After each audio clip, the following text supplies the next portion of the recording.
Headlines brought to you by Chitale बंधू.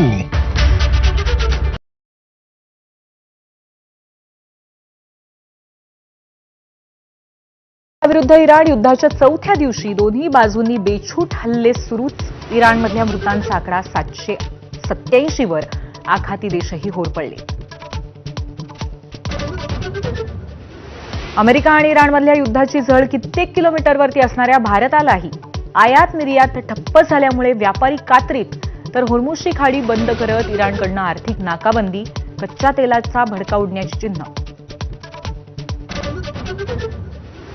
Iran America युद्ध भडकल्यामुळे अनेक भारतीय पर्यटक आणि विद्यार्थी अडकले. कोल्हापुरातील 25 जण, कल्याणमधील 6 पर्यटक मायदेशी परतले. गिरीश महाजन पुन्हा एकदा संकटमोचकाच्या भूमिकेत, एकनाथ शिंदेही मदतीसाठी सरसावले. युद्धाबाबत भारताचं मौन चिंताजनक. भारत सरकारनं घेतलेल्या भूमिकेचा सोनिया गांधींकडनं कठोर समाचार, तर काँग्रेसनं परराष्ट्र धोरणाचा स्वार्थासाठी वापर केला, भाजपचं प्रत्युत्तर.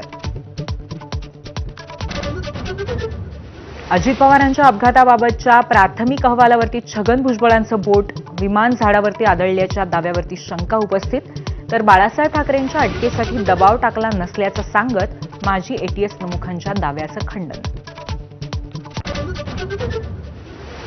मुख्यमंत्री फडणवीस पश्चिम बंगालच्या निवडणुकीच्या मैदानात. मुंबईमध्ये स्थलांतरित होण्यास भाग पाडलं जाणाऱ्या बंगालींची भाजप योग्य काळजी घेणार, मुख्यमंत्र्यांचं आश्वासन.